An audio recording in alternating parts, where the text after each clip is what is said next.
अस्सलामुअलैकुम स्टूडेंट्स, मैं मिस अर्शी, आप लोगों की मैथ्स टीचर। आप लोग सोच रहे होंगे काफ़ी अरसे के बाद याद आया, लेकिन इसके लिए मैं माज़रत चाहती हूँ। लेकिन इंशाअल्लाह ताला अब कंटिन्यू आप लोगों के लिए वीडियो अपलोड करके आपको लोगों का सिलेबस जो है वो मुकम्मल करवा दूँगी इंशाअल्लाह ताला। बेटा, मैंने तो पूरी कोशिश की है कि आप लोगों को आसान से मुश्किल की तरफ लेके चलूं।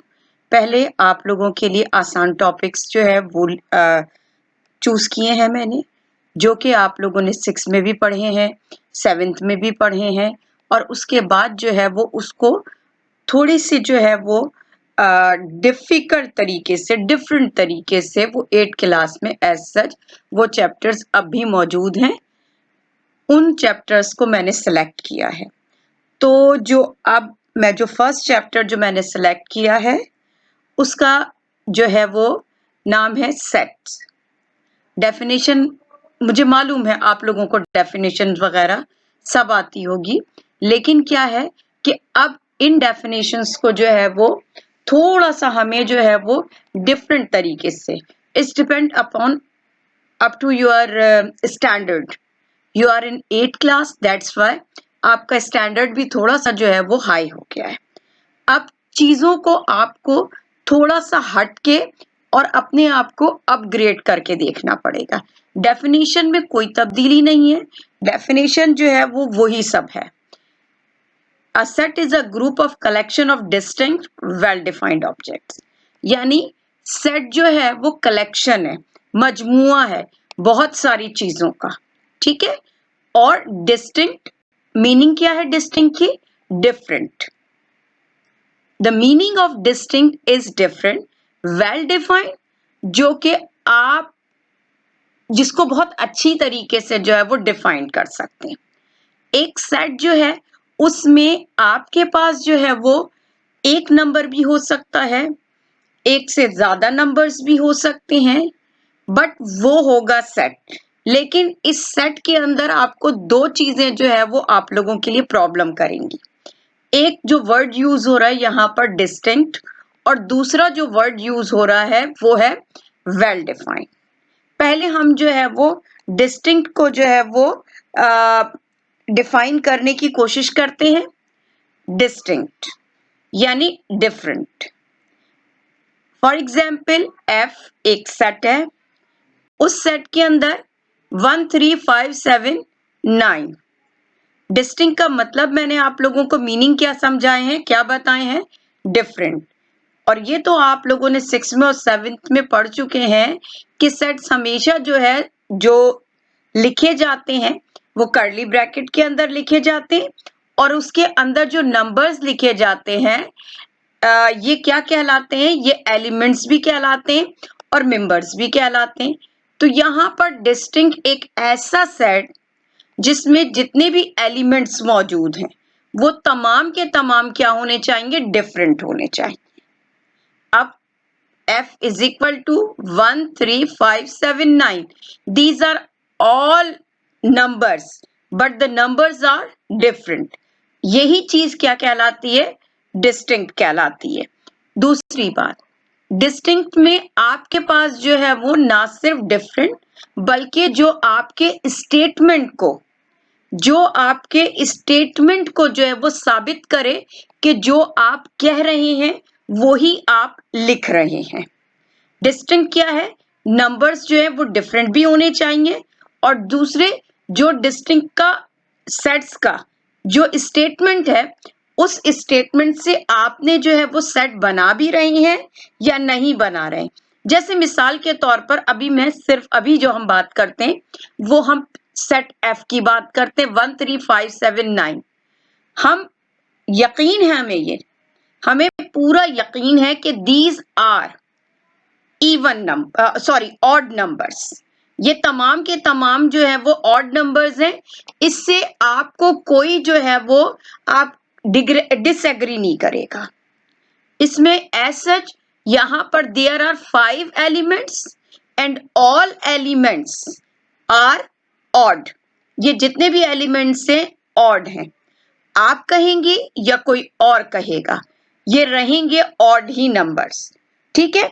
अच्छा, इसकी एग्जाम्पल हम और देखते हैं। एक और ब्रैकेट है हमारे पास, एक और सेट है जिसका नेम जो है वो क्या है, y है। 3 5 7 9 5। अब ऑल दी नंबर्स, लेकिन यहां पर एक प्रॉब्लम आ रही है। प्रॉब्लम क्या है यहाँ पर? The number is repeating. Number कौन सा? Number 5 is repeating.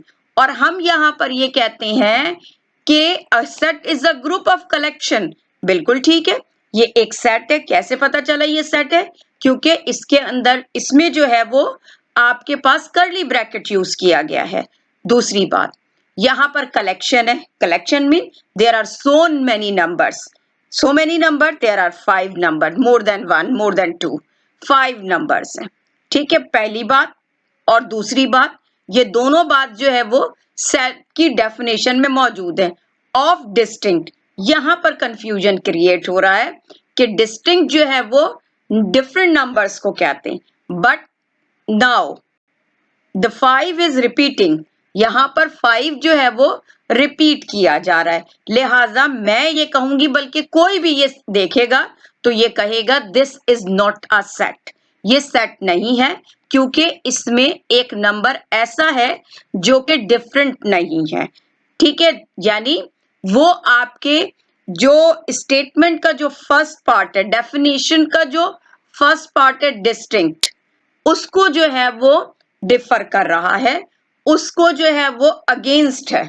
जो सेकंड ब्रैकेट है, वाई ब्रैकेट है, वो आपकी जो डेफिनेशन है सेट की डेफिनेशन को वो जो है वो करेक्ट नहीं कर रहा है। लिहाजा set F is a set. इसमें कलेक्शन ऑफ डिस्टिंक्ट ऑब्जेक्ट्स हैं। ठीक है, group of collection of distinct object, बिल्कुल सही है। But why is not a set, क्योंकि नंबर 5 इज रिपीटिंग। लिहाजा ये कहेंगे कि जो हमारा जो एफ जो है वो इट्स अ कंप्लीट सेट। और ये जो है वो सेट की डेफिनेशन को जो है वो कंप्लीटली तौर पर जो है वो ओबे कर रहा है। ठीक है, अब हमारे पास आ जाता है क्या, वेल डिफाइंड। वेल डिफाइंड किस सेट को कहते हैं? वेल डिफाइंड एक ऐसे सेट्स को कहते हैं जो कि एक ऐसा सेट जिससे आप भी एग्री करें और कोई भी जो दूसरा इस सेट को देखता है वो भी आपको जो है वो एग्री करे। ठीक है, अब जैसे मिसाल के तौर पर यहां पर जो है वो मैं ले रही हूं वेल डिफाइंड में G is equal to 3 6 9 and 11। ठीक है, यहां पर एक चीज जो है वो बिल्कुल जो है वो सही है। वो क्या है? ये डिस्टिंक्ट है। 3 है, 6 है, 9 है एंड 11 है। ये वाली जो चीज है ये बिल्कुल क्लियर है कि ये डिस्टिंक्ट है। But well defined, well defined इसको क्या कहेंगे आप? मल्टीपल्स ऑफ 3 नहीं हो सकते, क्योंकि मल्टीपल्स ऑफ 3 में 3 comes in the table of 3, that's why it is multiple of 3.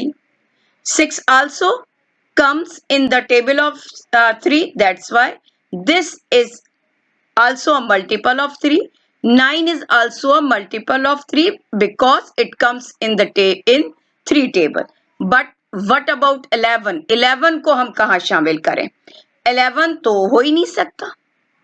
अगर मैं ये कहूं कि ये जो है वो आपके पास ऑड नंबर्स हैं, this set is representing the odd numbers, गलत कहा जाएगा, क्योंकि 3 9 और 11 तो ऑड नंबर है, but 6 is not a odd number.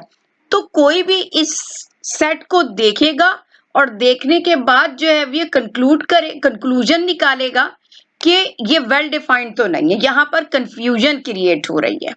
यहाँ पर हमने जो टाइप्स ऑफ सेट 7 क्लास में पढ़े, इवन नंबर्स, ऑड नंबर्स, हमने जो है वो इसके अलावा जो है वो कंपोजिट नंबर, प्राइम नंबर्स, ये कुछ भी नहीं है।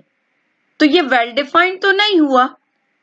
This is not a well defined. जब ये वेल डिफाइंड, डिस्टिंक्ट तो है लेकिन वेल डिफाइंड नहीं है, तो this is not a set. तो जी इज नॉट अ सेट, क्योंकि कंफ्यूजन हो रही है। इसको पढ़ने के बाद कोई भी जो सेट की जो काइंड है इस पर एप्लीकेबल नहीं हो रही है। इसी तरीके से आप यहां पर एक और चीज देख लीजिए। O is a set, name of the set is equal to chicken corn soup comma pizza. हमसे कहा गया है कि आप जो है वो सेट बनाइए your favourite food set of your favourite food. तो my favourite foods are chicken corn soup and pizza. ये मेरा तो हो सकता है, लेकिन हो सकता है मेरे साथ जो मौजूद है, जो भी थर्ड पर्सन, सेकंड पर्सन जो भी मौजूद है, उसका फेवरेट फूड नहीं हो। यहां पर भी जो है वो कॉन्फ्लिक्ट आ रहा है। ये चिकन कॉर्न सूप और पिज्जा ये आपका तो हो सकता है लेकिन किसी और का नहीं हो सकता। या फिर मैं ये कहूं कि इस पे ऑब्जेक्शन आ सकता है कि आपका है ये सबका नहीं है। तो बिल्कुल सही बात होगी, हाँ भाई, there is no objection, that's why it is a set, but it is also not a set. ये भी जो है वो एक सेट नहीं है, क्योंकि ये आपका फेवरेट फूड है लेकिन सबका नहीं है। तो वेल डिफाइंड एक ऐसा सेट जिसमें किसी को कोई ऑब्जेक्शन नहीं हो। अगर मैं कहती हूं कि आप एक सेट बनाइए जिसके एलिमेंट्स क्या हो, नेम ऑफ द मंथ्स, और उसमें मैं लिखती हूं जनवरी, फरवरी, मार्च, अप्रैल, मई, जून, जुलाई, अगस्त, सितंबर, अक्टूबर, नवंबर, दिसंबर। आप कहेंगी ये मंथ्स नेम है, कोई सेकंड पर्सन, कोई दूसरा शख्स कहेगा जब ये इन चीजों को लिखा हुआ देखेगा वो भी कहेगा set of name of the months. कोई तीसरा देखेगा वो भी कहेगा the set of name of the months name set. Nobody have an objection, किसी को कोई ऑब्जेक्शन नहीं है। इसको जो पढ़ रहे हैं, जो मैं बोल रही हूं, सेट ऑफ मंथ्स नेम का सेट बनाइए, और मैं उसमें मंथ्स नेम ही लिख रही हूं। आप कोई भी पढ़ेगा वो ये कहेगा ये एक ऐसा सेट है जिसमें तमाम के तमाम जो है वो मंथ्स नेम शामिल हैं। किसी को कोई ऑब्जेक्शन नहीं है। प्लैनेट्स का नेम लिख लीजिए आप। प्लैनेट्स के नेम ये जो है ये ट्रुथ है। प्लैनेट्स में प्लूटो है, मरकरी है, अर्थ है, जुपिटर है, मार्स है। मैं भी वही लिखूंगी जो किसी और, कोई और भी अगर ये सेट बनाता है और उससे कहा जाता है प्लैनेट्स नेम का आप सेट बनाइए, मैं जो सेट बनाऊंगी सेकंड दूसरा जो पर्सन है वो भी वही बनाएगा। कोई third, fourth, fifth, six, seven, तमाम लोग जो है वो वही सेट के एलिमेंट्स लिखेंगे जो मैं लिखूंगी। उसमें किसी को कोई ऑब्जेक्शन नहीं हो सकता है। जब किसी को कोई ऑब्जेक्शन नहीं होगा तो लाजमी तौर पर वो सेट कौन सा कहलाएगा, वेल डिफाइंड सेट कहलाएगा। और उसमें जैसे फॉर एग्जांपल जनवरी है, जनवरी के बाद फरवरी, मार्च, अप्रैल, no name will not be repeated. कोई नाम जो है वो रिपीटेड नहीं होगा, तो इसका मतलब ये है वो डिस्टिंक्ट भी हो गया और वो वेल डिफाइंड भी हो गया।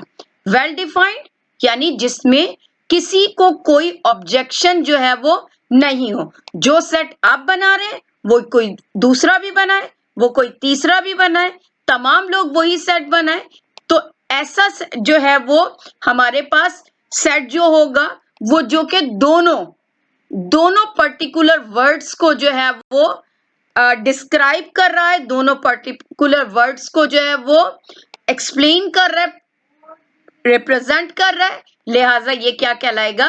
सेट कहलाएगा।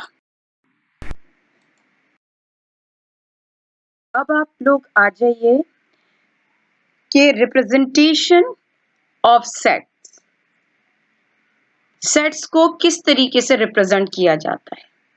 6th में 7th में दोनों क्लासेस में आपने सेट्स की रिप्रेजेंटेशन पढ़ी है। There are 3 ways to describe a set. Set को 3 तरह से जो है वो लिखा जा सकता है। रिप्रेजेंटेशन, सेट को 3 तरह से जो है वो प्रेजेंट किया जा सकता है, लिखा जा सकता है। ठीक है। अच्छा, पहला जो है वो डिस्क्रिप्टिव। आपने एग्जामिनेशन पेपर में भी देखा होगा, 2 तरह के आपके पास आते हैं क्वेश्चन। एक जो है वो शॉर्ट क्वेश्चंस और दूसरे होते हैं डिस्क्रिप्टिव।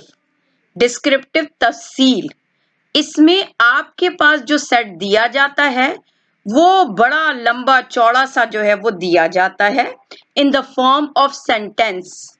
एक मुकम्मल सेंटेंस की सूरत में जो है वो आपको सेट दिया जाता है। ठीक है, यानी इसमें डिस्क्रिप्टिव, तफसीली, बयानिया, लॉन्ग, ये तमाम अगर इस फॉर्म में दिया गया है, in the form of sentence, sentence की फॉर्म में दिया गया है, तो ये जो फॉर्म होगी वो डिस्क्रिप्टिव फॉर्म कहलाएगी। अब इसकी एग्जाम्पल देखिए, इसमें a is equal to first 5 natural numbers, ये कंप्लीट आपको एक सेंटेंस दे दिया गया है, फर्स्ट 5 नेचुरल नंबर्स। लिहाजा क्या किया गया, आप लोगों को ये सेंटेंस दिया गया है, इजीली आप लोग जो है वो पहचान सकते हैं कि it is a descriptive form of the set. दूसरा, सेकंड पे आइए आप, set builder form. Set builder form, a set is written as a rule. Rule के तहत आपको जो है वो सेट दिया जाएगा, जिसमें एक आपको सिंबल दिया जाएगा, सच दैट, एक सिंबल दिया जाएगा जिस सवाल में, जिस क्वेश्चन में, जिस सेट में ये जो सच दैट का जो साइन दिया जाएगा वो आप इजीली पहचान सकते हैं कि वो कौन सी फॉर्म है, सेट बिल्डर फॉर्म है। देखिए, a is equal to under bracket x, ये जो 2 डॉट्स नजर आ रहे हैं, ये जो दीज 2 डॉट्स जो हैं ये क्या कहलाते हैं, सच that. x such that is a natural number. Natural numbers कौन से नंबर्स होते हैं, the numbers which start from the 1, जो 1 से शुरू होते हैं, पता नहीं कहां जाके खत्म होते हैं, बट स्टार्टिंग नंबर इज 1, वो नेचुरल नंबर।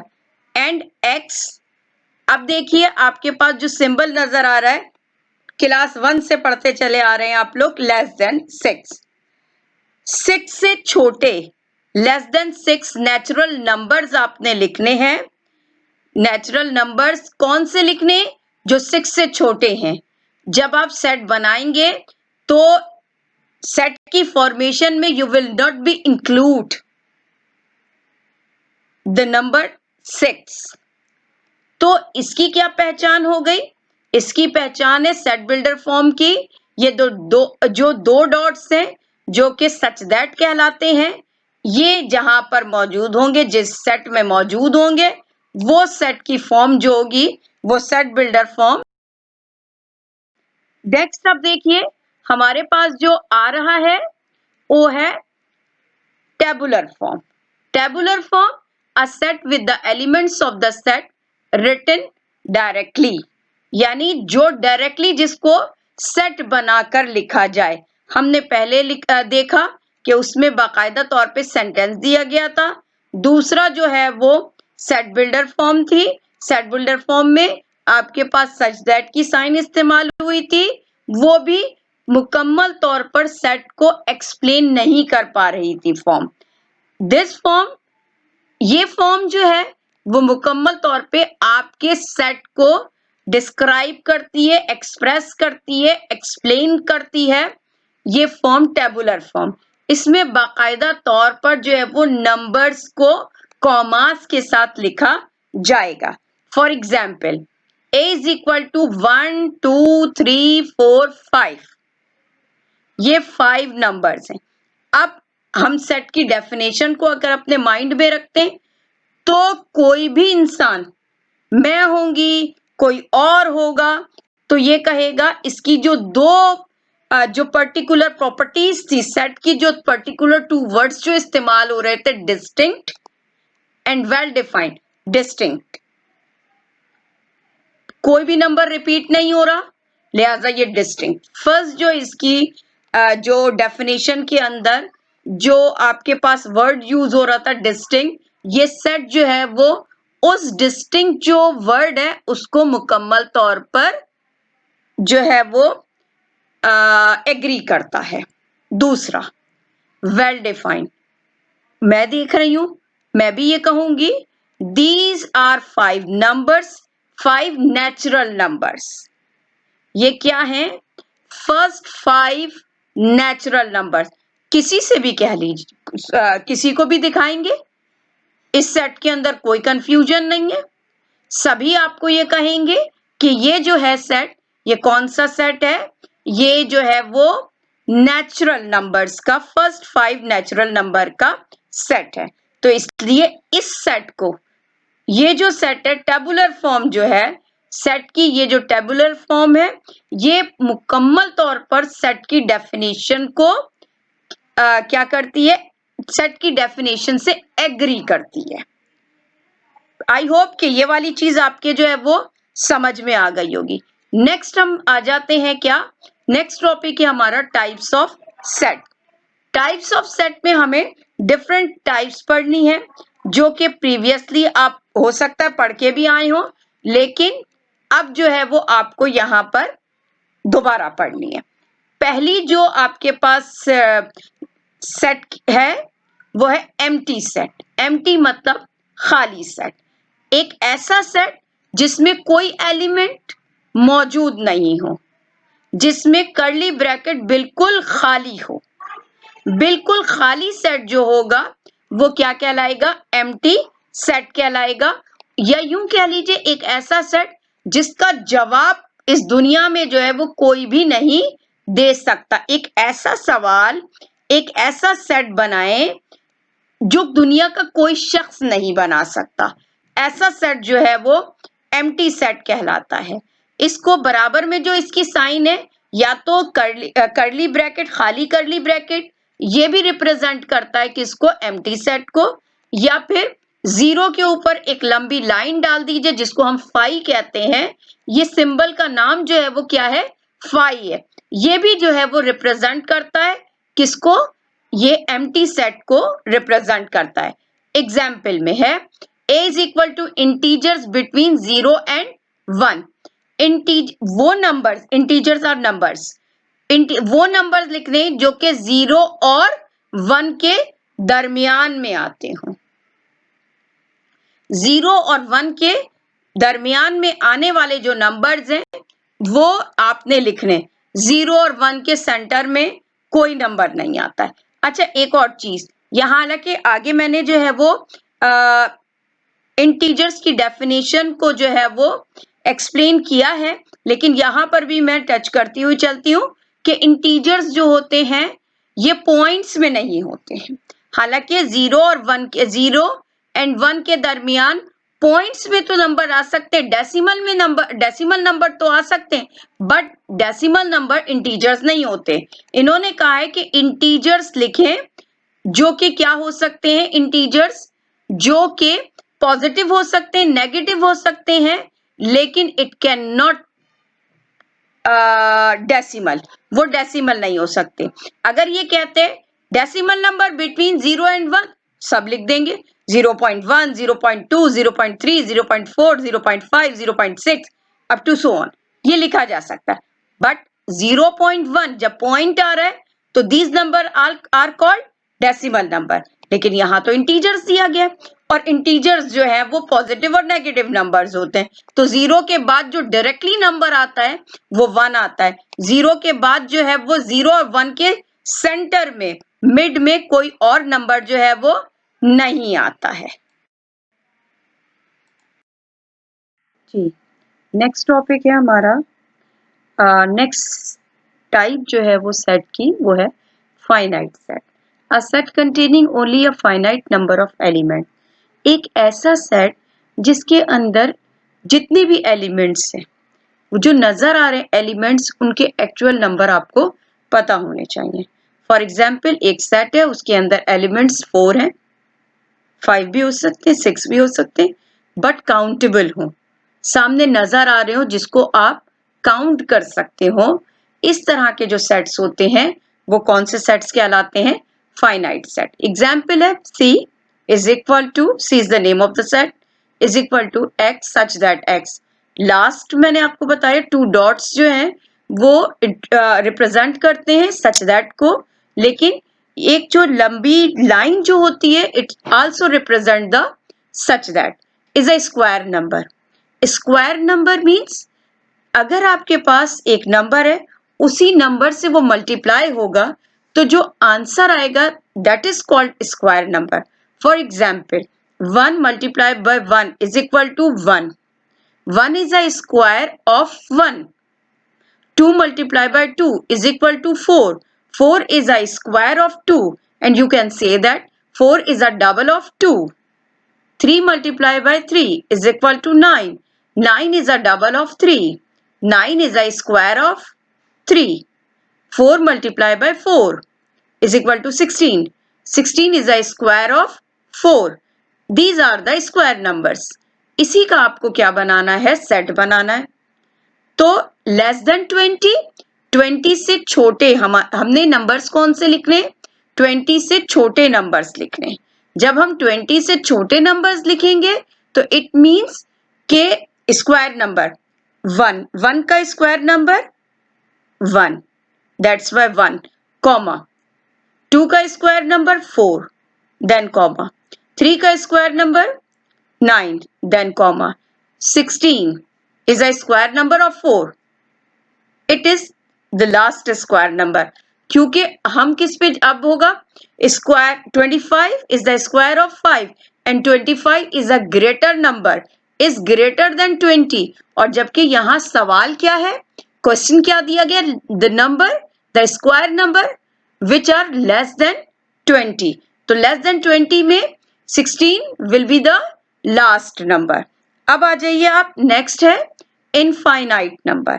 इनफाइनाइट नंबर एक ऐसा सेट, एक ऐसे इनफाइनाइट सेट, सॉरी, एक ऐसा सेट जिसमें जितने भी एलिमेंट्स हों, उन एलिमेंट्स को आप काउंट नहीं कर सकते हैं।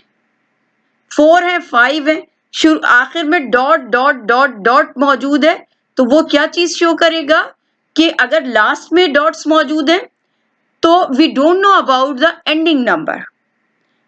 If these dots are at the first position initially, that we can say that we don't know about the starting number.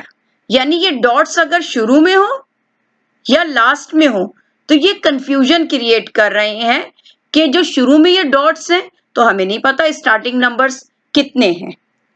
जब कितने हैं नंबर का हमें नहीं पता, तो जब नहीं पता तो इसके लिए हम क्या टर्म यूज करते हैं? Infinite set. यही डॉट्स जब उठ के लास्ट में चले जाते हैं, it means ending numbers. We don't know about the ending numbers, how many numbers are in the end of the question, we don't no.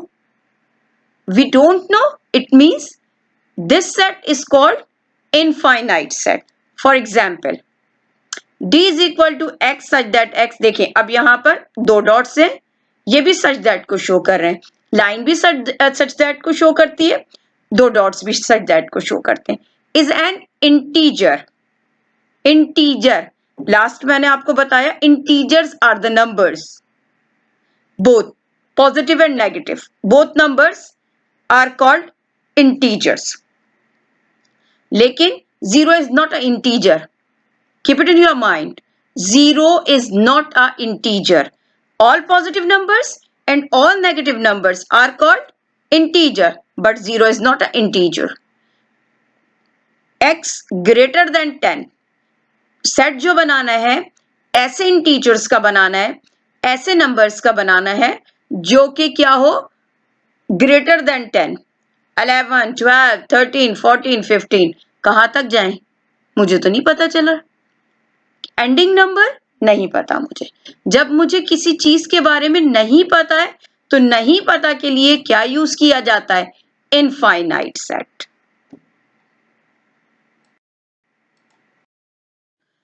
Students, अब आपके पास नेक्स्ट जो सेट दिया जा रहा है वो सेट भी आप पहले भी पढ़ के 7 क्लास में पढ़ चुके हैं, लेकिन लाजमी तौर पे अब जब तमाम सेट्स को रिपीट किया जा रहा है तो उसमें ये सेट्स भी शामिल हैं।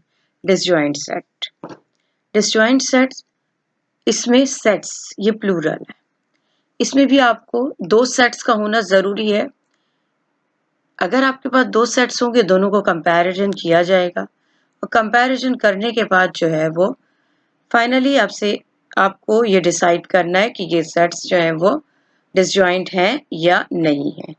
कंडीशन ये है कि टू सेट्स हैं और टू सेट्स में नंबर ऑफ एलिमेंट्स सेम होने चाहिए, और बट उन एलिमेंट्स का सेम होना जरूरी नहीं है। फॉर एग्जाम्पल टू सेट्स हैं, first set is E and the second set is F. The elements of E are 1, 2, 3. The elements of F are A, B, C. दोनों सेट्स को अगर देखें number of elements are 3 and the second sets contain 3 elements. तो ये तो first condition है कि दोनों सेट्स के अंदर एलिमेंट्स की तादाद, नंबर ऑफ एलिमेंट्स जो है वो सेम है, लेकिन जो एलिमेंट्स के नेम है वो डिफरेंट है। फर्स्ट सेट में एलिमेंट्स है 1, 2, 3 एंड द सेकेंड सेट्स के एलिमेंट है A, B, C। Elements different हैं लेकिन उनके नंबर ऑफ एलिमेंट्स क्या हैं, वो सेम है। तो ऐसे सेट्स जो है वो क्या कहलाते हैं, डिसजॉइंट सेट कहलाते हैं। सेकंड है हमारे पास ओवरलैपिंग। नेक्स्ट हमारे पास है ओवरलैपिंग सेट। इसमें भी सेट्स प्लूरल है तो दो सेट्स का होना जरूरी है। दो सेट्स अगर नहीं होगा तो हम ये कह ही नहीं सकते कि ये ओवरलैपिंग सेट्स हैं या नहीं है। दोनों का कंपैरिजन करने के बाद ही हम कह सकते हैं कि ये ओवरलैपिंग सेट्स हैं या नहीं है। फॉर एग्जाम्पल यहाँ हमारे पास जो है वो सेट E के एलिमेंट्स हैं 1, 2, 3 और G के एलिमेंट्स हैं 3, 4, 5। ठीक है, कंडीशन ये है दोनों सेट्स के अंदर नंबर ऑफ एलिमेंट्स क्या होने चाहिए, आपके इक्वल होने चाहिए, जो कि है भी। E में भी 3 एलिमेंट्स हैं और G के अंदर भी 3 एलिमेंट्स हैं, लेकिन एटलीस्ट इसमें 1 कॉमन एलिमेंट होना चाहिए। 1, 2, 3 the elements are 1, 2, 3 of set E and the elements 3, 4, 5 are the elements of G, but 3 is that element which is common in both sets. It means कि दोनों सेट्स में तादाद 3 है, लेकिन उस 3 में से एटलीस्ट 1 एलिमेंट ऐसा है जो कि क्या है, कॉमन है। ये जब कॉमन का वर्ड इस्तेमाल होता है, एटलीस्ट 1 एलिमेंट इज कॉमन, तो ये ऐसे दो सेट्स हमारे पास क्या कहलाते हैं, ओवरलैपिंग सेट्स कहलाते हैं। नेक्स्ट आ जाइए इंटीजर्स।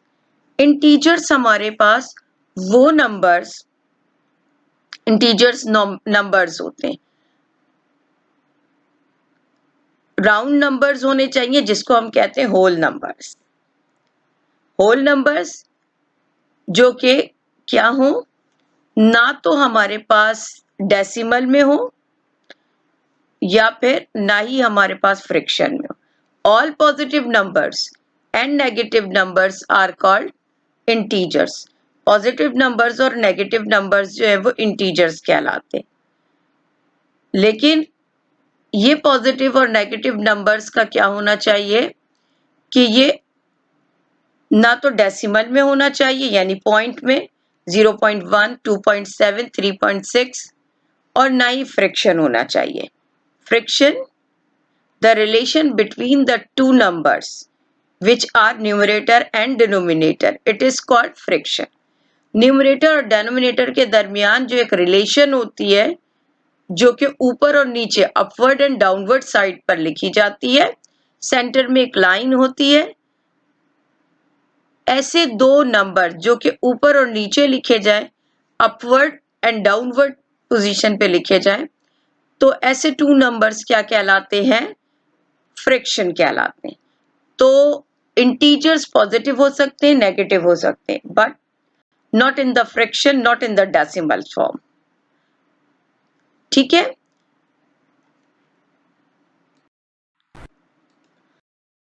जी स्टूडेंट्स, अब आ जाइए आप एग्जाम्पल की तरफ. इंटीजर्स की एग्जाम्पल की तरफ अब आप आ जाइए. -4, -3, -2, -1, 0, +1, +2, +3, +4. ये नंबर्स जो हैं वो मैंने आपसे कहा कि ऑल दी नंबर्स जो कि पॉजिटिव और नेगेटिव हो वो इंटीजर्स कहलाते हैं. शुरू में डॉट्स लगाने का मतलब ये है, ये नंबर्स मुझे नहीं पता कितने नंबर्स होते हैं, ये भी इनफाइनाइट सेट की कैटेगरी में आते हैं, but that is showing the name of the set which is integers. Always integers denotes the English alphabet capital letter is Z. पीछे की साइड पर चलते हैं. जब नेगेटिव नंबर के अंदर, नेगेटिव नंबर में हमें काउंटिंग जो है वो बैक पे करनी पड़ती है. -4, देन -3, देन -2, देन -1. -1 के बैक साइड पर जो है वो 0. अब हम कंटिन्यूटी में चलेंगे. 0, +1, +2, +3, +4. देखिए बेटा, यहां पर मैंने शुरू में जो है वो डॉट्स लगा दिए. इसका मतलब ये है कि ये जो इंटीजर्स हैं जो नेगेटिव से शुरू हो रहे हैं पॉजिटिव की तरफ जा रहे हैं, मुझे नहीं पता कि कहां से शुरू हो रहे हैं. There is no limit. कहां खत्म हो रहे हैं? There is no limit. लिहाजा डॉट्स लगा के ये शो किया जा रहा है कि आपको इनकी लिमिट्स नहीं पता है, बट ये जरूर पता है हमें कि ये जो है पॉजिटिव नंबर और नेगेटिव नंबर दोनों नंबर्स जो है वो इंटीजर्स कहलाते हैं. एक बात पे गौर कीजिए आप कि ये जो क्वेश्चन मैंने स्टार्ट किया है -4 और मैंने खत्म भी कहां पर किया है? +4 पे किया है. अगर मैं -5 से स्टार्ट करती तो मैं खत्म भी इसको +5 पे करती. जैसे -5, -4, -3, -2, -1, 0, +1, +2, +3, +4, +5. जहां से आप स्टार्ट करेंगे, जिस नंबर से नेगेटिव नंबर से स्टार्ट करेंगे, उसी पॉजिटिव नंबर पर आपको अपने क्वेश्चन को फिनिश करना है या खत्म करना है. ठीक है. अच्छा, ये एक चीज और आप ये देखिए, इसमें कोई लिमिट नहीं थी, लिहाजा मैंने क्या कर दिए, शुरू में डॉट्स और लास्ट में डॉट. हो सकता है क्वेश्चन में आपको लिमिट दी जाए तो आप फिर ये डॉट्स नहीं लगाएंगे. एट दिस मोमेंट ये सेट जो है वो इंटीजर्स के साथ साथ इनफाइनाइट सेट भी है. नेक्स्ट हमारे पास है इवन नंबर. बेटा ये तो शुरू से चले पता है आपको. Even numbers those numbers which come in the table of 2, that is called even number. वो नंबर जो कि 2 के टेबल में आते हैं वो इवन नंबर्स कहलाते. ये डेफिनेशन तो आपको जहन में रखनी है, लेकिन इस स्टैंडर्ड पर यानी 8 क्लास के स्टैंडर्ड पर अब आपको इसके साथ साथ कुछ और पार्ट भी जोड़ देना है. ये तो है, क्लियर है कि इवन नंबर जो 2 के टेबल में आते हैं वो इवन नंबर है, लेकिन इसको और आगे बढ़ाएं, इंक्लूड द इंटीजर्स. इसमें इंक्लूड होंगे, इंटीजर्स जो हैं वो इंक्लूड होंगे, मतलब पॉजिटिव भी आएंगे और नेगेटिव भी आएंगे। अगर 2 है तो ये 2 पॉजिटिव भी हो सकता है और नेगेटिव भी हो सकता है। 4 पॉजिटिव भी हो सकता है, नेगेटिव भी हो सकता है। 6 पॉजिटिव भी हो सकता है और नेगेटिव भी, एंड सो ऑन, और हम आगे भी जा सकते हैं। तो इवन नंबर्स शुरू से जो डेफिनेशन है वो तो माइंड में है, लेकिन एट दिस स्टैंडर्ड, इस स्टैंडर्ड पर आप इसके अंदर शामिल करेंगे कि ये इंटीजर्स भी होंगे। ठीक है, इसमें हम इंटीजर्स, ये जो नंबर्स हैं ये पॉजिटिव और नेगेटिव दोनों होंगे या हो सकते हैं। इसको हमेशा कैपिटल ई से जो है वो शो किया जाता है हमेशा, जैसे Z is showing the integers, इसी तरीके से similarly is showing the even numbers. For example, E is equal to dot. Even numbers कहाँ से शुरू हो रहे हैं, कहाँ खत्म हो रहे हैं, वो नहीं पता. That's why I'm writing the dots at the beginning of the set and the ending of the set. ठीक है, एक और चीज, -6 से शुरू हो रहा है तो +6 पे हमारा आंसर खत्म होगा. -6 से हम बैक साइड पे -6, -5 नहीं आएगा क्योंकि -5 जो है वो ऑड नंबर है. -6, -4, -2, 0, +2, +4 एंड +6. जब इंटीजर्स हमारे पास लिखा जा रहा है तो इंटीजर्स जब हम बोलते हैं, लिखते हैं, तो याद रखिएगा हमें इसके साथ साइन लगानी जरूरी होती है. नॉर्मली हम जब अलजबरा पढ़ते हैं तो हम ये कहते हैं there is no need to write the positive sign. We are confirm if there is no sign, positive sign is there. ठीक है, लेकिन जब हम इंटीजर्स पढ़ते हैं हमें लिखना होता है. पॉजिटिव नंबर्स हैं तो पॉजिटिव नंबर्स कैसे शो होंगे, हम लिखेंगे तभी जो है वो शो होंगे. नेगेटिव नंबर्स लिखेंगे तब शो होंगे. -6, -4, -2, 0, +2, +4, +6. ये सेट के अंदर, इंटीजर्स के अंदर हमें पॉजिटिव साइन लगाना जरूरी होती है. नेक्स्ट आ जाइए आप, ऑड नंबर्स.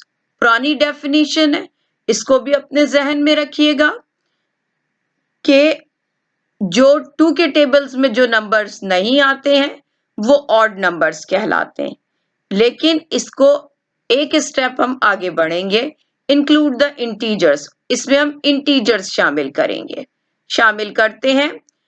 0 यानी इंटीजर्स, +1, -1, +3, -3, +5, -5 एंड सो ऑन, आगे भी बढ़ेगा. There is no limit.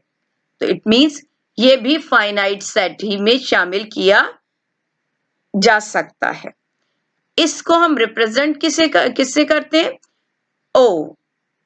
Odd number, capital O is showing the odd number, or you can say that it is represented by O. Capital O जो है, जो भी set होगा उसके अंदर जो एलिमेंट्स लिखे जाएंगे वो ऑड नंबर्स लिखे जाएंगे. फॉर एग्जाम्पल यहां पर क्योंकि there is no limit, we don't have any idea about the actual numbers.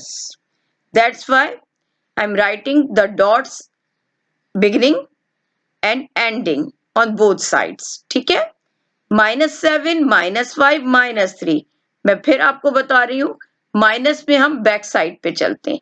-7 is odd number, -5 is odd number, -3 is odd number, -1 is odd number. इसी को देन 0, +1, +3, +5, +7. देखिए -7 से मैंने स्टार्ट किया, फिनिश कहाँ किया इसे, एंड कहाँ किया है मैंने इसे, +7 पे मैंने इसे एंड किया है. अब हमारा टॉपिक जो है rational numbers. Rational number that can be written as simple fraction. देखिए, ये अभी हम जो पढ़ के आए हैं वो इंटीजर्स पढ़ के आए हैं। इंटीजर्स में हमने कहा all positive numbers and negative numbers, दोनों चीजें उसमें शामिल है, लेकिन उसमें ना तो फ्रैक्शन शामिल है और ना ही डेसिमल नंबर शामिल है। रैशनल नंबर्स बनता ही फ्रैक्शन की मदद से है और डेसिमल नंबर, क्योंकि decimal number after fraction, fraction यानी डिवाइड जब हम करते हैं तो आंसर कभी हमारे पास जो है वो डेसिमल में भी आ जाता है। तो रैशनल नंबर्स वो नंबर्स हैं जिनको सिंपल फ्रैक्शन के तौर पर जो है वो लिखा जाता है। It means that numerator and denominator will be there, वहां न्यूमरेटर भी होगा और डेनोमिनेटर भी होगा। Numerator upper number in the fraction it is called numerator and the lower number in the fraction it is called denominator। दोनों जो है वो मौजूद होने चाहिए, दोनों मिलकर the relation between the numerator and denominator it is called friction। ये दोनों मिलकर क्या बनाते हैं? फ्रिक्शन बनाते हैं। जब हम ये कहते हैं ये दोनों मिलकर फ्रिक्शन बनाते हैं तो इन दोनों के अंदर न्यूमरेटर कुछ भी होगा, डेनोमिनेटर कुछ भी हो सकता है, लेकिन वो जीरो नहीं होना चाहिए।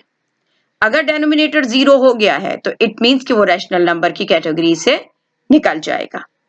डेनोमिनेटर कभी भी जीरो नहीं होगा। इसको हम किस तरीके से एक्सप्लेन कर सकते हैं? पहले कि इसको डिनोट किससे किया जाता है, इसको कैपिटल क्यू से जो है वो डिनोट किया जाता है, रिप्रेजेंट किया जाता है। Q is representing the rational number, it is represented by Q. अब एग्जाम्पल में आ जाइए। Q is equal to x such that, हमने शुरू में कहा टू डॉट्स, दो डॉट्स हैं उसको कहा जाता है सच दैट। इसी तरह एक स्ट्रेट लाइन भी जो है वो सच दैट को शो करती है, ये भी वही चीज है। X such that x is equal to x क्या होना चाहिए? P upon Q। P is showing the name of the set and Q is also showing the name of the set। P and Q two sets, दो sets हैं हमारे पास। P numerator as a numerator and Q as a denominator। It means P and Q have a friction। जो है वो यहाँ पर इसका friction मौजूद है। अब Q belongs to Z। Q किन नंबर्स में शामिल हो रहा है? Q इंटीजर्स में शामिल हो रहा है। Q जो है वो पॉजिटिव भी हो सकता है, नेगेटिव भी हो सकता है। We are not discussing about the numerator, numerator कुछ भी हो सकता है। We have to discuss about the denominator। denominator should be integers। integers positive भी हो सकते हैं और denominator नेगेटिव भी हो सकते हैं, बट नॉट जीरो, जीरो नहीं होंगे। अगर जीरो होंगे तो वो रैशनल नंबर्स नहीं होंगे। अब आ जाइए प्राइम नंबर्स। बेटा प्राइम नंबर्स तो आप लोग शुरू से पढ़ते चले आ रहे हैं। Are number that have only two factors. Factors कहते हैं टेबल, वो नंबर्स होते हैं जो कि जिनके दो ही टेबल्स होते हैं, एक वो खुद अपना होता है, एक वन होता है। वन एंड इटसेल्फ, वन और वो खुद अपना, इसको शो किया जाता है पी से। ठीक है, अब हम इसकी एग्जाम्पल देखते हैं। एग्जाम्पल में O is showing the P is showing the prime numbers. P जो है वो क्या चीज शो कर रहा है? प्राइम नंबर्स को शो कर रहा है। जब हम कहते हैं प्राइम नंबर्स को शो कर रहा है तो इट मींस कि इसके अंदर जितने भी एलिमेंट्स दिखे जाएंगे वो प्राइम नंबर्स होंगे। Two have two factor, one and itself. Three have two factor, one and itself. Five have two factors, one and five. Seven have two. इसी तरीके से गोइंग ऑन, आगे भी बढ़ेंगे। आगे भी जब हम बढ़ेंगे तो हम यही कहेंगे कि भाई इसके भी जो है वो और मजीद भी हो सकते हैं। इट मींस कि प्राइम नंबर्स भी आपके पास इनफाइनाइट सेट के अंदर जो है वो शामिल हो सकते हैं। जी, अब नेक्स्ट सेट है हमारे पास subset. A set is a subset of another set if every element in the set is also an element of the other set। Statement ये कहता है कि हमारे पास जो है वो सबसेट नंबर्स या सबसेट्स कौन कौन से हैं, इसमें भी हम जो कहते हैं वो दो सेट्स होते हैं। दो सेट्स में आपके पास एक सेट वो बड़ा सेट होगा, बिग सेट होगा, उसमें एलिमेंट्स जो होंगे वो number of elements as compare to other set as compare to next set elements ज्यादा होंगे। दूसरा सेट जो होगा उसमें नंबर ऑफ एलिमेंट्स क्या होंगे, कम होंगे। अगर ए सेट जो बड़ा सेट है उसके अंदर दूसरे सेट के तमाम एलिमेंट्स अगर पाए जाते हैं तो वो क्या कहलाता है, सबसेट कहलाता है। ठीक है, यानी इसमें नंबर ऑफ एलिमेंट्स का एक जैसा होना जरूरी नहीं है। एक जैसे एलिमेंट नहीं होते, नंबर ऑफ एलिमेंट्स क्या होते हैं, डिफरेंट होते हैं। एक बड़ा सेट है जिसमें ज्यादा एलिमेंट्स होंगे, दूसरा छोटा सेट है जिसमें क्या होंगे, कम एलिमेंट्स होंगे। For example, if a is equal to 1 2 3 4 5 6 7, देखिए यहां पर 7 एलिमेंट्स हैं। दूसरा सेट है b is equal to 3 4 5, इसमें 3 एलिमेंट्स मौजूद हैं। तो a एलिमेंट जो है वो बिग सेट है, इसको हम जो है वो सुपर सबसेट भी कहते हैं। जो बड़ा सेट होता है उसको सुपर सबसेट भी कहा जाता है। ठीक है, दूसरे जो सेट है उस the name of the second set is B and the elements are 3 4 5, means 3 numbers, means 3 elements. अब ये देखिए ये 3 के 3 एलिमेंट्स दूसरे सेट के अंदर मौजूद हैं। जी हाँ, बिल्कुल है, 3 भी मौजूद है, 4 भी मौजूद है और 5 भी मौजूद है। तो कहते हैं हम इस तरह से इसको कि B is a subset of A, यानी B के एलिमेंट्स कहां पर मौजूद हैं, A के अंदर मौजूद हैं। लिहाजा जब भी हम इसे पढ़ेंगे तो पहले स्मॉल सेट पढ़ेंगे फिर बिग सेट पढ़ेंगे। B is a subset of A means that कि B के elements, all the elements of B are present in superset, in big set, A set। और ये याद रखिएगा कि हमेशा स्मॉल सेट को पहले पढ़ा भी जाता है और लिखा भी इसको पहले जाएगा, फिर उसके बाद सबसेट का निशान आएगा। अच्छा, सबसेट जिस तरीके से हमारे पास ग्रेटर देन और लेस देन होता है, उसका मुंह खुला हुआ मुंह जहां पर होगा, इसका मतलब ये है कि उस साइड पर क्या चीज मौजूद होगी, हमें हमारे पास बिग सेट मौजूद होगा।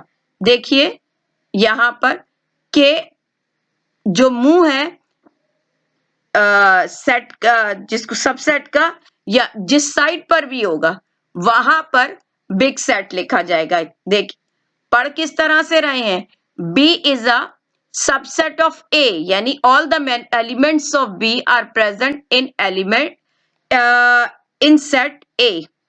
ठीक है, लेकिन इसको अगर मैं डिफरेंट तरीके से लिख रही हूं, अब मैंने सबसेट जो साइन है, सिंबल है, उसको चेंज कर दिया। अब A is a subset of B, ये तो गलत हो गया स्टेटमेंट, क्योंकि हमेशा क्या किया जाता है, पहले जो है वो छोटा सेट कहा जाता है फिर बड़ा।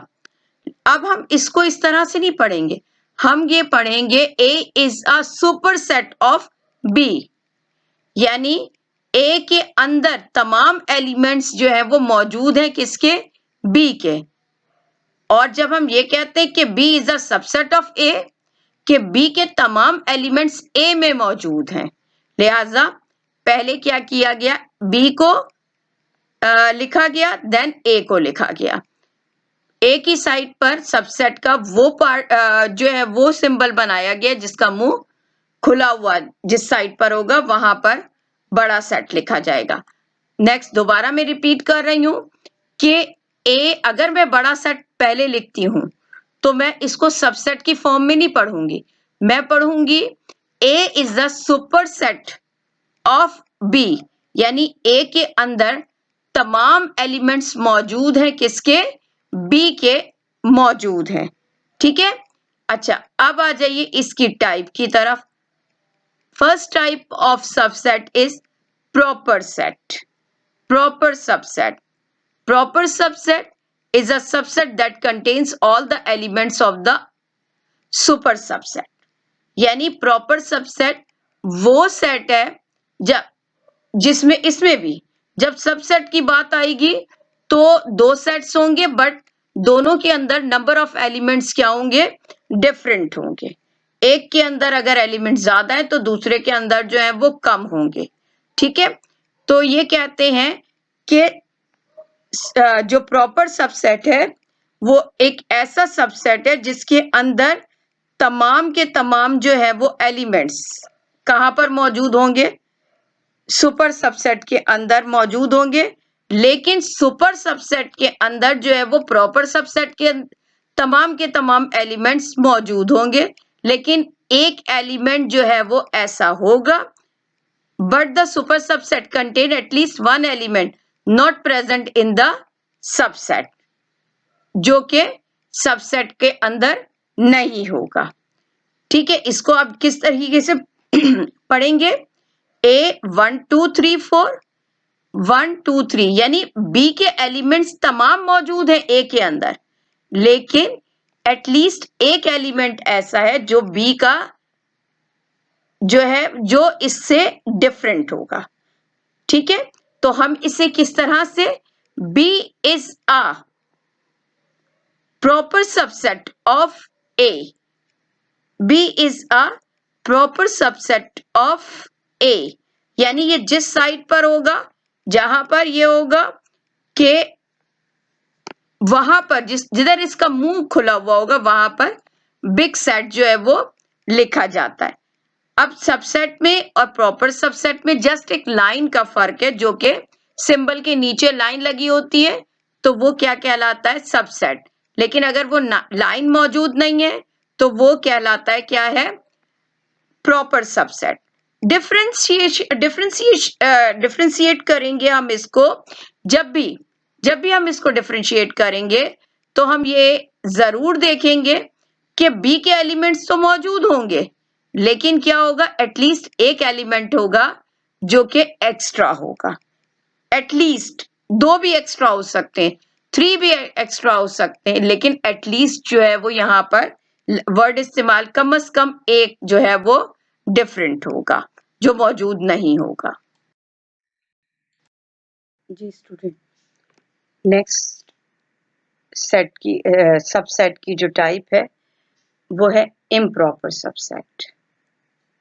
Improper sub, if A is a subset of B and B is a subset of A, then A and B are improper set of each other। यानी A के एलिमेंट्स कहां पर मौजूद हो, B के अंदर मौजूद हो, और B के तमाम एलिमेंट्स कहां मौजूद हो, A के अंदर मौजूद हो, तभी हम इसे क्या कहेंगे कि ये इम्प्रॉपर सबसेट, यानी इसमें दोनों सेट्स इक्वल होंगे। ना तो इसके अंदर, क्योंकि सबसेट की एक कंडीशन क्या है, एक जो है वो सेट बड़ा होना चाहिए, दूसरा सेट छोटा होना चाहिए। अगर नहीं है तो ये इम्प्रॉपर सबसेट होगा। For example, A is equal to 1 2 3, B is equal to 1 2 3, यानी A के एलिमेंट्स B के अंदर मौजूद है, B के एलिमेंट्स A के अंदर मौजूद है। लिहाजा ऐसे सेट जिसमें दोनों इक्वल हो, ना कोई बड़ा हो ना कोई छोटा हो, तो इसे हम जो है वो इम्प्रॉपर सबसेट कहते हैं। ठीक है, साथ में सिंबल है। अब आ जाइए पावर सेट की तरफ। It is very important. If A is a set which is equal to, अगर एक सेट ए है और इसके एलिमेंट हैं 1 2 3, then the set of all the subset of A, तो जो ए के तमाम जितने भी सबसेट होंगे वो क्या कहलाएंगे, पावर सेट कहलाएंगे। ए के जितने भी सबसेट होंगे वो पावर सेट कहलाएंगे। All the subset of A के तमाम सबसेट, ठीक है, वो क्या कहलाएंगे, is called the power set of A. ठीक, अच्छा, जैसे मिसाल के तौर पर आपके पास जो है वो यहां पर एक सेट ए दिया गया है और उसके एलिमेंट्स हैं 1 and 2। There are 2 elements of set A. अब हमें क्या निकालना है? Power set. पावर सेट को किससे शो किया जाता है? P से शो किया जाता है। P फॉर पावर और then A is the name of the set. किस तरह से? कि इसमें हमें देखना है कि all the subset of A के सबसेट जितने भी होंगे वो पावर सेट कहलाएंगे कि ऑफ A के सब यानी पावर सेट हम किस तरह से नहीं बनाते हैं? पावर सेट में एक जो होता है, पहला सेट जो होगा वो नल सेट होगा, एम्प्टी सेट होगा, खाली सेट होगा। दूसरा 1 डिजिट का हम सेट बनाते हैं। इसमें 2 एलिमेंट्स हैं तो 1 डिजिट के 2 सेट्स बन गए, 1 and 2. First set is null set. Second set is 1 contain 1 element and second set is also second जो आपके पास आएगा वो आएगा 2. अब पावर सेट के अंदर इंटरनली 3 सेट्स हो गए। अब है 1 and 2, 1 डिजिट का हो गया। अब 2 डिजिट्स के जो है वो सेट बनेंगे। 2 डिजिट में 1 and 2, 2 ही डिजिट से, तो लास्ट सेट हमने इसका क्या बना दिया? 2 डिजिट्स का बना दिया। अब किस फार्मूले के तहत ये 4 सेट बने हैं? नल सेट, सिंगल नंबर का सेट, फिर सिंगल नंबर का एक इंटरनल सेट और फिर उसके बाद जो है वो 2 नंबर का सेट। अब इसको हम जो पढ़ेंगे अकॉर्डिंग टू फॉर्मूला पढ़ेंगे। फार्मूला है इसका 2 पावर n। 2 जो नीचे लिखा हुआ है उसको बेस 2 पावर n। ये जो छोटा सा जो n लिखा हुआ है इसको पढ़ते हैं power. Base 2 power n, n जो है वो शो कर रहा है एलिमेंट्स को। How many elements are in the set? 2 elements, so we will replace the 2 with n। n को हटा के हम 2 लिख देंगे। इफ द एलिमेंट्स आर 3 तो n को हटाकर हम 3 लिख देंगे। अगर 4 होंगे तो n को हटाकर हम 4 लिख देंगे। ठीक है, यानी 2 पावर n जो है वो हमारे पास फॉर्मूला है। सही। उसके बाद देखिए आपके पास क्या किया है मैंने कि यहां जो है वो 2 बेस 2 पावर 2 आ गया। n को हटाकर जो है, चूंकि एलिमेंट्स कितने 2 है लिहाजा इसको 2 से जो है वो रिप्लेस कर दिया गया है। अब इस तरह से इसको रिप्लेस कर दिया गया है। अब याद रखिएगा बेस जितनी पावर होती है बेस उतनी ही बार लिखा जाता है।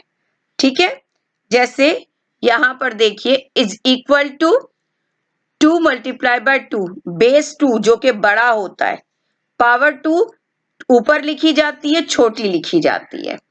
तो बेस को हम लिखेंगे कितनी दफा? 2 times with multiplication sign. 2 multiply by 2 is equal to 4। इसका मतलब ये हुआ कि 4 सेट्स हमारे पास इसके बनेंगे। ये अब हम जब एक्सरसाइज करेंगे तो इसको बाकायदा तौर पर मैं और अच्छी तरीके से समझा दूंगी, लेकिन अकॉर्डिंग टू फार्मूला इसके 4 सेट बनेंगे। 4 सेट में फर्स्ट सेट जो होगा एम्प्टी सेट होगा, सेकंड सेट जो होंगे वो 1 डिजिट के होंगे। यहाँ पर 2 डिजिट्स थे तो 1 डिजिट के 2 सेट्स बन गए और उसके बाद 2 डिजिट का जो है वो एक सेट जो है वो बन गया है।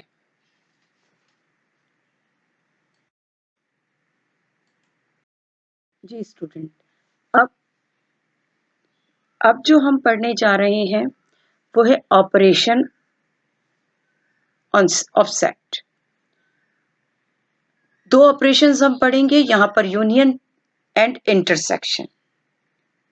लेकिन क्लास 7 तक हमने जो 2 सेट्स का यूनियन पढ़ा था और 2 ही सेट्स का हमने जो है वो इंटरसेक्शन पढ़ा है। लेकिन अब जो है वो हमें पढ़ना है 3 सेट्स का यूनियन भी और 3 सेट्स का जो है वो इंटरसेक्शन भी। यहां पर आप देखिए आपके पास जो है वो 3 सेट्स हैं। Elements of A is a name of the set 1 2 3, B contains 3 elements 2 4 6, C contain 3 element 2 5 6 7। ठीक है, अब हमें जो है वो मालूम क्या करना है? A यूनियन B यूनियन सी।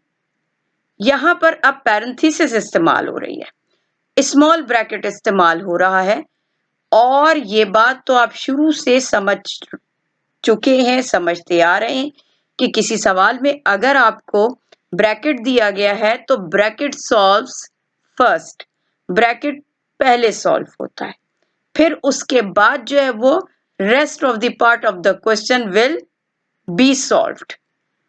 उसको बाकी जो क्वेश्चन का पार्ट होगा उसे बाद में सॉल्व किया जाएगा। जैसे फॉर एग्जाम्पल हम स्टार्ट किस तरीके से करते हैं कि union and intersection, before starting the union and intersection question I will explain the what is union and what is intersection. Union comes unite. Union कहां से आया है? यूनाइट इकट्ठा करना, मिला जुला कर लिखना, और according to the definition of set, number will not be repeated, number कोई भी रिपीट नहीं किया जाएगा। इंटरसेक्शन कॉमन नंबर्स का मतलब कि वो नंबर्स जो कि दोनों सेट्स में मौजूद हो वो कॉमन नंबर्स कहलाते हैं, और जिसको हम इंटरसेक्शन सेट के अंदर लिखते हैं। अमूमन नहीं बल्कि ज्यादातर या हमेशा ये होगा, हम पहले दो सेट्स को फाइंड आउट करेंगे, आंसर लेकर आएंगे, और उसके बाद जो है वो तीसरे सेट को हम सॉल्व करेंगे। तो यहां पर कंडीशन जो है वो ब्रैकेट की सूरत में क्लियर हो गई है कि पहले हमें कौन से दो सेट्स को सॉल्व करना है, which are inside the small bracket. Small bracket में क्या है? बी एंड सी, इसको पहले सॉल्व किया जाएगा। कौन सा ऑपरेशन यूज किया जाएगा इसमें? यूनियन, क्योंकि under the bracket which symbol? Union. B और सी के यूनियन मालूम करना है।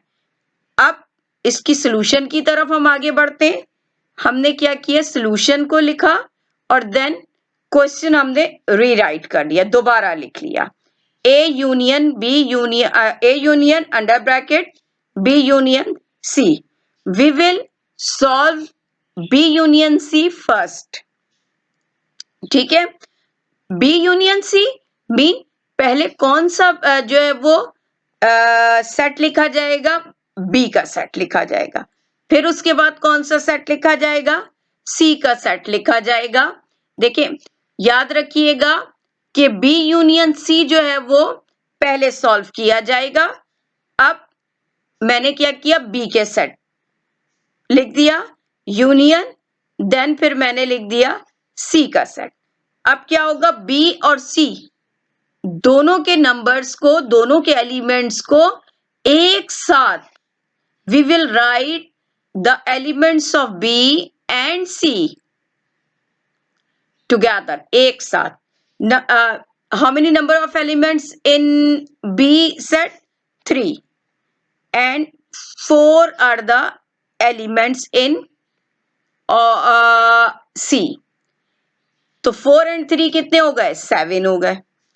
तो हमारे पास होना क्या चाहिए कि 7 एलिमेंट्स जो है वो आंसर में होने चाहिए, लेकिन इसमें दोनों सेट्स को देखें तो 6 जो है वो एक ऐसा नंबर है जो कि रिपीट हो रहा है। We will write only 1 time, इसको हम 1 टाइम ही लिखेंगे, लिहाजा आंसर में जो है 2 and 6 दोनों जो है रिपीट हो रहे हैं, तो आंसर में जो है वो 2 and 6 एक ही दफा लिखा जाएगा। तो इस तरह नंबर ऑफ एलिमेंट्स जो फाइनली हमारे पास आंसर में होंगे वो 5 होंगे।